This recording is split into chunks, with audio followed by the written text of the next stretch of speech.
Bonsoir, quel plaisir de vous retrouver tous les 15 jours, le jeudi à 20 h sur Watch pour un nouvel épisode d'Entrecases. Alors vous pouvez bien sûr nous suivre sur toutes les box ADSL, vous pouvez nous suivre sur Watch TV, bien évidemment, et puis regarder les replays en podcast, même le podcast audio pour l'écouter dans la voiture.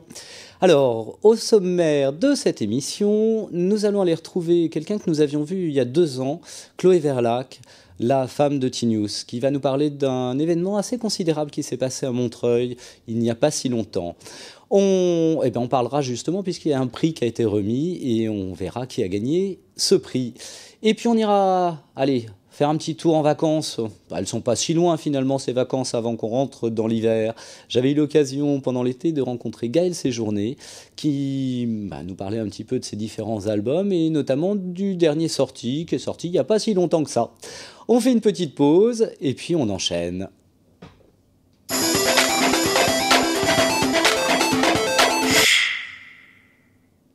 Alors vous êtes des téléspectateurs fidèles et effectivement il y a 2 ans on avait eu la chance, on était en octobre-novembre 2015 et on avait eu la chance d'être accueillis par Chloé Verlaque chez elle et notamment dans le bureau de T-News. C'était tout à fait émouvant de se retrouver dans le lieu où il travaillait régulièrement, où il publiait tous ses dessins pour Marianne, pour Charlie Hebdo. C'était vraiment très très émouvant. Alors Chloé nous avait parlé du premier livre qui était sorti après sa mort, qui était l'anthologie des dessins de T-News. Et bien là, je l'ai rencontrée il n'y a pas si longtemps, et on va l'écouter, elle va nous présenter un petit peu ce qui s'est passé à Montreuil. Allez, on retrouve Chloé Verlaque à Montreuil. Chloé Verlaque, bonsoir. Bonsoir. Alors, ce soir, Montreuil fait la fête à T-News ? Montreuil fait la fête, Montreuil rend hommage et Montreuil est, comme nous, vivant, debout. Et ça, c'est formidable. Alors, plein de choses là. L'inauguration du Centre d'art contemporain, le Centre T-News. Alors, le Centre T-News d'art contemporain, effectivement. Et puis, avec cette inauguration, la remise du prix de dessin de presse politique francophone et la bourse jeune artiste. En fait, parce que tout est un tout. C'est-à-dire que quand on a réfléchi avec la ville de Montreuil à comment finalement arriver à rendre hommage à T-News de manière pérenne, on s'est dit qu'on avait envie de continuer à avoir, nous, le regard du dessinateur, qui était un humaniste, qui était un homme tendre, et que récompenser un dessinateur, c'était peut-être la plus belle manière de continuer à avoir son regard. Et puis, T-News, c'était quelqu'un de fondamentalement tourné vers les autres. Il a toujours soutenu les jeunes dessinateurs et les jeunes dans la ville de Montreuil, puisqu'il a animé des ateliers dans les établissements scolaires.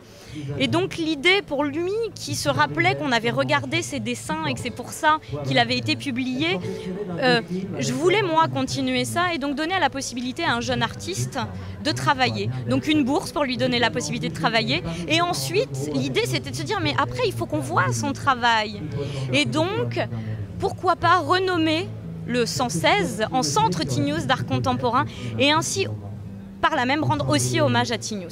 On est dans cet esprit de transmission qui lui était cher. C'est ça. On est vraiment, je trouve que le pari est vraiment réussi parce qu'on a réussi à tout lier en une même idée. Et c'est pas souvent possible. Et là, je trouve que voilà, ça lui ressemble, ça va exister ici, avec les gens qui l'aimaient, avec les gens qui vont le découvrir. Et on va avoir toujours cette bienveillance-là de T-News qui, moi maintenant, 2 ans et demi après, je suis heureuse aussi qu'on puisse continuer à parler du dessinateur, mais parler aussi de l'homme, parce que c'était un mec bien. Oui, puis il y a eu beaucoup de publications là, que vous avez sorties depuis la dernière fois qu'on s'est vu, l'anthologie. Alors depuis la première anthologie, il y a eu Murmure, qui était son reportage dans les prisons. Ensuite, il y a eu La Corse prend le maquis, son amour de la Corse. Et comme quoi, si on peut rire avec les Corses, c'est bien qu'on doit pouvoir rire avec tout le monde. Ensuite, nous avons eu... Éco-Joli ? Non, avant il y a eu Ni Dieu ni eux. Oui, tout à fait. Ensuite il y a eu Éco-Joli. Ce mois-ci est sorti un 2e calendrier. Oui. Et dans 15 jours sort la 2e anthologie qui s'appelle T-News prolongement de la suite. Ah superbe. Donc on invite les lecteurs à venir découvrir la 2e anthologie. Elle est aussi belle voix, elle est plus apaisée aussi et elle est magnifique. Elle est vraiment, j'en suis très très fière. Je crois qu'il serait tellement heureux et fier que ça me rend heureuse. Merci beaucoup et merci à T-News pour tout ça. Merci à vous de continuer à le suivre et de le continuer avec moi. C'est toujours un plaisir. Merci. À bientôt. À bientôt. Alors, il se trouve que dans ce fameux 116, T-News avait exposé ses dessins il y a fort longtemps. Il était très très impliqué dans la vie locale, dans la vie des habitants de Montreuil, et notamment avec les jeunes, sous forme d'ateliers scolaires. C'est vrai qu'il allait beaucoup dans les collèges et les lycées de la ville, et je trouve que c'est voilà, un bel hommage à la fois d'avoir renommé le centre d'art en centre T-News d'art contemporain, et puis cette idée d'un prix du dessin de presse francophone, et cette bourse. C'est Sylvain Priam cette année qui est un jeune Montreuillois qui a reçu cette première bourse pour l'aider à continuer dans le dessin de presse. Alors vous allez me demander, mais qui donc a eu ce fameux prix T-News 2017 ? Eh bien écoutez, je vous propose qu'on aille voir tout de suite, c'est JMC. JMC, bonsoir. Bonsoir. Alors, premier lauréat du prix T-News 2017. Exactement. Alors, qu'est-ce que ça fait d'être lauréat du prix T-News ? Ça fait plaisir. Ça fait plaisir parce que T-News, je le connaissais. Et c'était juste un dessinateur extraordinaire, mais humainement extraordinaire, quoi. Et T-News, c'est le dessinateur qui m'a invité en tant que dessinateur sur mon premier festival de dessin de presse, c'était en 2006. Donc ça me touche particulièrement parce qu'en plus, non seulement il était en haut du panier, mais en plus il regardait toujours en bas du panier pour demander des nouvelles aux petits jeunes et pour savoir comment ils carburaient. Donc c'est un mec exceptionnel. Moi j'étais en festival à l'Estac du côté de Marseille ce matin. Depuis hier, j'y retourne demain à 10h30, j'ai fait le déplacement uniquement parce que c'était le prix T-News, sinon j'aurais pas bougé. Uniquement pour venir à Montreuil pour le prix. Uniquement pour venir à Montreuil pour le prix, pour voir Chloé et en mémoire de T-News. Alors vous faites de la bande dessinée et du dessin de presse en fait. Voilà, alors j'ai fait pas mal de bandes dessinées, j'ai bossé notamment pour Spirou, j'ai fait de la bande dessinée pour Psychopathe, j'ai fait du dessin de presse pour Psychopathe, pour un journal satirique aussi qui s'appelle Zélium, qui est un journal national. Pour l'Écho des Savanes, je bosse aussi un petit peu. Et puis et pour les enfants aussi. Voilà, pour les enfants avec Mon Quotidien, qui est un journal pour enfants, et un petit peu pour l'actu aussi. Merci beaucoup. Avec plaisir.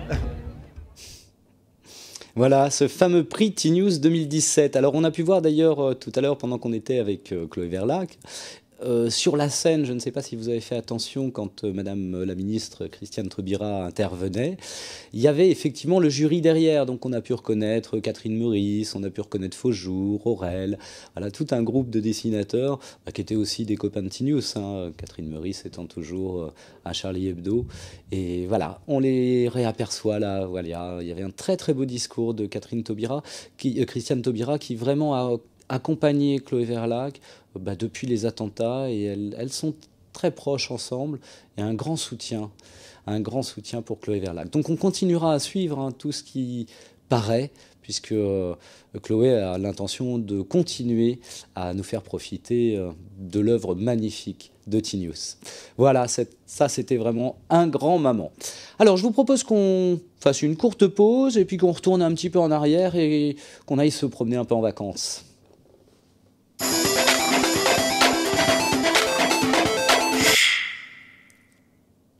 Alors, il y a pas mal d'auteurs qui sont répartis en province, hein.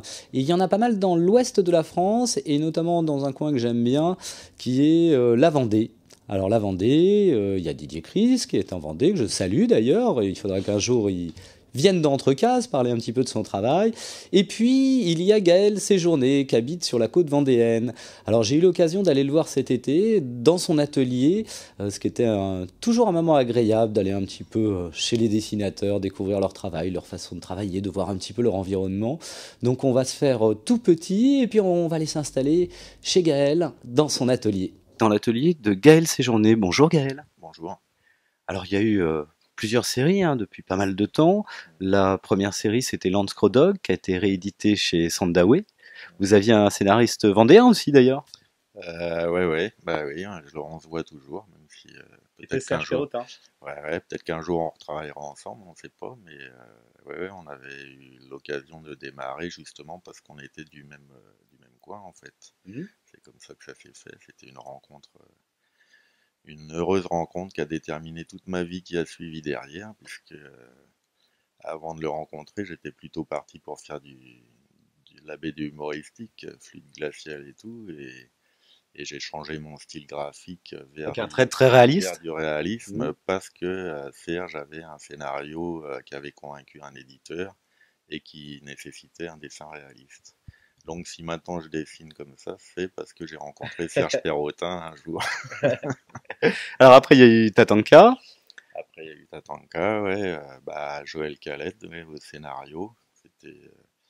J'avais eu l'occasion de le rencontrer sur un festival, on avait bien sympathisé, et puis un jour, il s'est rendu compte que la série Crodoc se terminait, et lui cherchait un dessinateur. 2 tomes sur le jour J.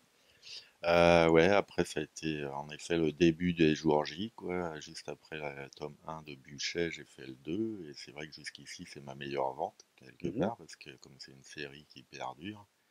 Donc qui était des uchronies, hein, c'est ça? Voilà, ouais. Et celui-là, il approche tout doucement des 50 000, mine de rien. Ah oui. Ouais. Et puis j'en ai fait un deuxième plusieurs années après, ouais, pour m'occuper quelque part, puisque j'avais un... C'était sur Jaurès, hein, c'est ça? Alors, pas sur Jaurès à proprement parler, mais sur l'assassin de Jaurès et une vengeance. Raoul Villain d'ailleurs, voilà. avec 2 ailes, hein. Ouais. ouais, donc... et puis... Alors l'appel des origines aussi, qui avait bien fonctionné. L'appel des origines, toujours avec Joël Calette chez Vent d'Ouest, ouais, qui avait bien marché. Graphiquement, justement, j'avais commencé à évoluer un peu puisque j'ai arrêté d'ancrer. Je suis resté sur du dessin crayonné, scanné directement en crayonné. J'ai trouvé ça très sympa à faire. Après un album sur Lennon.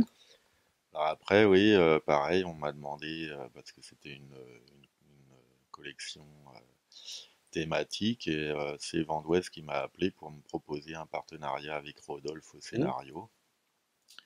Et j'avoue que dessiner l'histoire de Chapman m'emballait moyen, puisque c'est quand même un mec très intéressant, et que si j'ai accepté, c'est pas non plus pour travailler avec Rodolphe, c'est juste pour faire plaisir à mon frangin qui est un grand fan de Lennon et des Beatles, donc c'était l'occasion de lui dédier un album quand même sur toutes mes créations.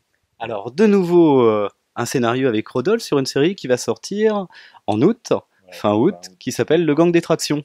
En fait ça s'appellera À la vie, à la mort. Il trouvait que ça faisait plus péchu comme titre, moins prosaïque, et en effet ça va raconter l'histoire d'un gang qui a existé en 1946, qui écumait les banques et qui était composé de mecs, de truands un peu de tous les horizons qui, pendant la guerre, avaient été soit collabos, soit résistants. Drôle d'association hein, quand même que ce gang d'extraction. Une vraie association de malfaiteurs et de malfaisants, c'est le cas de le dire. Et on peut pas dire que dans le tas, il y avait vraiment l'un ou l'autre de plus sympathique.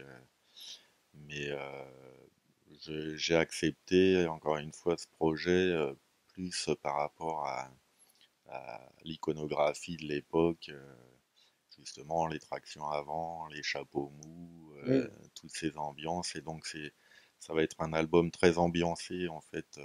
Moi qui suis toujours attiré par les films noirs, ça a toujours été des ambiances qui me plaisaient bien, ça, ces années 50, 40, 50. Donc là, c'est prévu en 3 tomes? Donc là, oui, en 3 tomes, et il y en a déjà 2. Le tome 2, je suis en train de le finir. Et le tome 1 sortira donc fin août pour que le tome 2 sorte à Angoulême dans la foulée. Et puis le 3, si tout va bien, à la fin de l'année 2018. Au niveau technique, là, de l'ancrage ou alors encore du crayonné scanné? Là, justement, au niveau technique, je me suis remis à l'ancrage, mais à l'ancrage au feutre, parce que la plume et l'encre de Chine, ça devenait pénible. Mais je pouvais pas faire autrement que d'ancrer au feutre, parce que justement, pour avoir cette ambiance film noir, il fallait que je joue avec des aplats noirs bien présents, même pour tout ce qui est traction avant, ça claque quand même toujours mieux avec des gros contrastes noir et blanc, Bien sûr, ouais. plutôt qu'avec du crayonné qui ferait pas très métallique au final, quoi. Donc voilà, je me suis remis à un ancrage plus propre, je vais dire, même si j'arriverai jamais à avoir un ancrage aussi propre que des mecs comme Book, Vallée Alors, François Bouc, qui est le parrain de l'émission Entre Cases. ouais, ouais, c'est un dieu vivant, François Book. Ouais. Bon, bah, on lui dira quand on le reverra. Merci beaucoup de nous avoir reçus dans votre atelier. De rien. Et puis peut-être sur le plateau d'Entre Cases, un de ces quatre alors. Peut-être. Peut-être à Angoulême alors. Merci Gaël.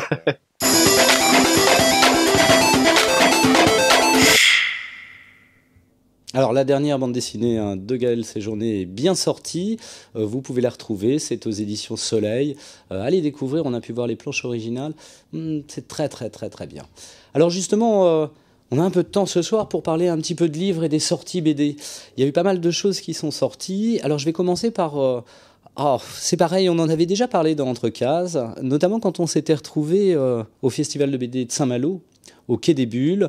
Il y avait une exposition, c'était Pépito Ferret, que je salue aussi d'ailleurs, qui nous en avait parlé, où il y avait pas mal de planches originales de Luciano Bottaro pour le personnage de Pépito. Alors ce petit corsaire que tout le monde a lu, c'est édité chez Cornelius, et vraiment c'est un régal. On retrouve tout l'univers de notre enfance.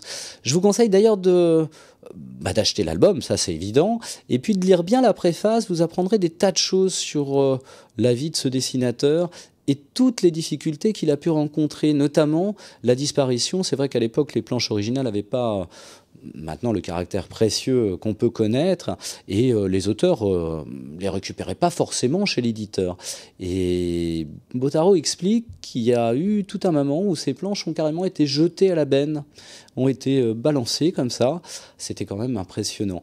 Il y a quelques explications aussi marrantes sur le personnage de Pépito, parce qu'on connaît le petit corsaire, mais il existe aussi une marque de biscuits, et c'est pas du tout un petit corsaire, c'est plutôt un petit Mexicain. Vous voyez bien ce que je veux dire. Mais c'est tiré de ce personnage-là, bien sûr. Et je dois vous avouer que quand on lit la préface, on apprend plein de choses. C'est pas drôle, le métier de dessinateur par moment. Alors, au moins à l'époque, et je suis pas certain que maintenant ce soit plus facile. Donc voilà, je vous conseille Pépito, c'est le volume 2, et c'est aux éditions Cornelius. C'est vraiment un régal. Alors un autre livre dont je voulais vous parler, qui est sorti aux Arènes BD. Alors c'est un roman graphique de Leila Slimani et de Laetitia Corrine, qu'on avait reçu dans Entre Cases pour bien sûr son histoire de la sexualité. Alors ça parle aussi de sexualité, c'est nettement moins drôle que l'histoire de la sexualité en bande dessinée, c'est sur la sexualité des femmes marocaines.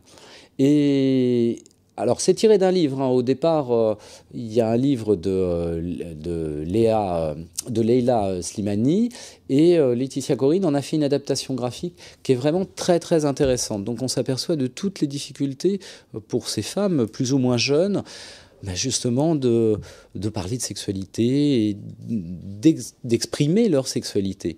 Donc vous avez, on peut revoir les articles de loi, est puni de 1 à 5 ans de prison toute personne ayant provoqué ou tenté de provoquer un avortement avec ou sans l'accord de l'intéressé, etc.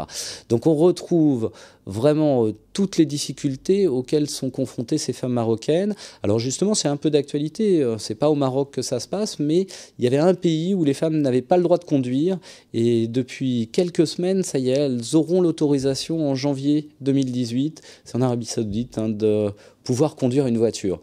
Donc voilà, il y a encore un grand combat à mener pour les femmes dans le monde, mais ça on connaît bien, et on a suffisamment parlé d'Artemisia par exemple. Donc ça, je vous le conseille, ça s'appelle Parole d'honneur, donc Leila Slimani et Laetitia Corrine, et c'est aux Arènes BD. Vraiment très très très bien. Alors dans un autre domaine, et ça c'est surprenant, la couverture nous en dit beaucoup d'ailleurs, c'est aux éditions Mosquito, ça a été dessiné et écrit par Bonne, c'est 4 jours de descente. Alors quelle descente! Eh bien pour ça, il faut s'imaginer qu'un jour on vous appelle et que vous vous retrouviez juré dans un procès d'assises. Alors c'est très très noir graphiquement, hein, je vais vous le feuilleter un petit peu, et c'est assez surprenant et assez dur hein, à la fin, et waouh. Alors bien sûr, hein, procès d'assises, donc il y a plusieurs jurés, et il y a ce pauvre personnage là qui est drôlement torturé. Hein. Alors je ne vais pas vous montrer tout, mais vous voyez c'est très très noir, et c'est assez étonnant. La fin est redoutable. Vraiment, je vous le conseille. C'est waouh. Voilà. Donc c'est aux éditions Mosquito, qu'on connaît bien, hein. On parle souvent des livres sortis chez Mosquito, et ça, vraiment, aïe aïe aïe, c'est terrible. Donc ça, édition Mosquito, 4 jours de descente. Alors, souvent je vous parle de la revue dessinée, la dernière est sortie, hein, celle de l'automne 2017. Ah bah vous connaissez, hein, ce sont des reportages dessinés, alors là, on démarre très fort, hein, puisqu'on est dans les Hauts-de-Seine et toute l'épopée des Balkany. Ah, on en apprend de belles, il y a des choses qu'on connaît, hein, bien sûr, mais c'est quand même assez surprenant. Alors, plusieurs reportages, donc bienvenue chez les Balkany, ça c'est en politique, des choses sur le trafic de cocaïne aussi qui sont assez dures, toute une partie sur les algues vertes sur la plage empoisonnée, et ça, pareil, voilà, on sait, on est au courant et pourtant. Donc vraiment ça, je vous la conseille, c'est la revue dessinée, c'est le numéro 17. Alors je vais vous montrer un petit peu, hein. Tiens, je vais commencer par les Balkany. Les voilà les Balkany. Donc ça reprend hein, toute l'épopée politique de Patrick Balkany et Isabelle Balkany. Et leur descente quand même aussi. Il faut bien de temps en temps. Voilà. Donc vous avez un nombre d'histoires incalculable, voilà sur les algues vertes et le scandale sanitaire.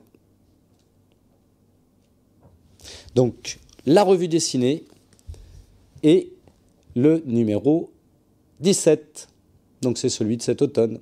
Courez l'acheter, vraiment ça c'est exceptionnel. Alors ensuite, tiens on va changer encore un petit peu. Chez Glénat, oh bah ça, tout le monde attend ça. Le dernier ZEP. Donc il vient de sortir, c'est le numéro 15, et ça, voilà, c'est Titeuf. Hein. Qu'en dire de plus? Tous les ados connaissent. Allez, tiens, je vous le feuillette aussi un petit peu. Alors c'est pas pratique, voilà. Bon, tous les gags de Titeuf, et toute sa série de personnages. Donc le tome 15, aux éditions Glénat. Alors chez Glénat encore, tiens, quelque chose de très sympa. Vous aviez sûrement lu le tome 1, Les Tueurs de Pigalle. Donc ça, c'est les miroirs du crime. Eh bien le tome 2 vient de sortir. Donc c'est Noël Simsolo et Dominique au dessin, et le tome 2, Carnage Blues. Voilà, donc on se retrouve dans le Pigalle des années 50. Et bien sûr, l'histoire est complète en 2 volumes, donc vous aurez la fin. Ça, c'est chez Glénat, et ça vient de sortir aussi. Allez, tiens, je vous montre un petit peu au niveau graphisme. Je ne vais pas tout vous montrer, parce que si vous voulez découvrir la suite... Hop! Alors, oh oui, ça c'est chouette aussi, encore chez Glénat. Sacha Guitry, le bien-aimé. Si vous voulez savoir tout sur la vie de Sacha Guitry, cet immense auteur moderne.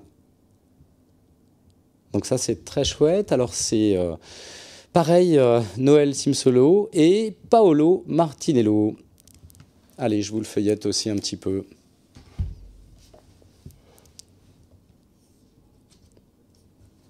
Quel homme de talent, ce Guitry.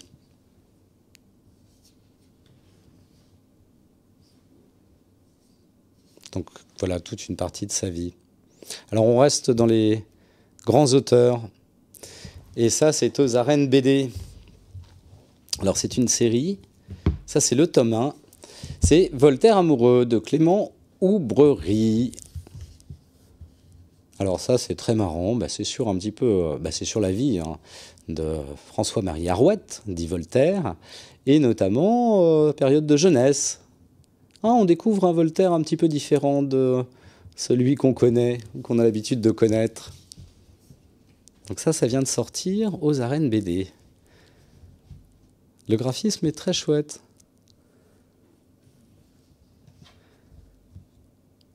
Voilà, Voltaire amoureux. On découvre pas mal de choses. Sous un autre angle. Et puis c'est toute une époque.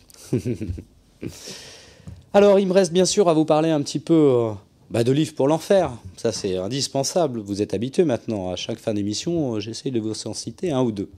Alors ça c'est de Nick Guerra. Magenta, Noir Fatal. C'est chez Grave Zeppelin. Alors ça se passe en Angleterre. Voilà, c'est normal, c'est pour l'enfer. Mais il y a une histoire de police secrète, il y a un côté un peu polar, et c'est assez sympa. Vous avez Magenta et Lucretia, deux femmes fatales et aventurières. C'est pour amateurs. Je vous le feuilletterai pas celui-là. Mais je vous conseille de l'acheter chez Grave Zeppelin. Donc Magenta, Noir Fatal. Et puis c'est pareil, celui-là, je vais pas vous le feuilleter. Ça, c'est édité chez Tabou. C'est de Rollo Caceres. Et ce sont les légendes perverses. Alors ça, c'est un peu hard aussi. C'est des petites historiettes. On est tout à fait dans le fantastique. Il y a des démons terribles. Je ne vous montrerai aucune image. Ne me demandez pas. Donc voilà, ça c'était pour votre enfer. Nous on va se retrouver dans 15 jours. La semaine prochaine vous retrouverez Nicolas et Emmanuel. Vous pouvez bien sûr nous revoir sur Watch. Vous pouvez nous revoir en replay et en podcast et même en podcast audio. Alors dans 15 jours on se revoit. Mais dans un mois je ne serai plus tout seul. Rachel Herdouin vous en avez un petit peu dit la dernière fois. Donc je serai accompagné par Rachel et par Lisa qui va revenir. Plus pour le héros des roseaux, on en reparlera. Je vous redonnerai un petit peu des nouvelles. Je vous souhaite une bonne soirée. Continuez à nous suivre sur les réseaux sociaux, à nous envoyer des petits messages. On adore ça et on se revoit dans 15 jours. Au revoir.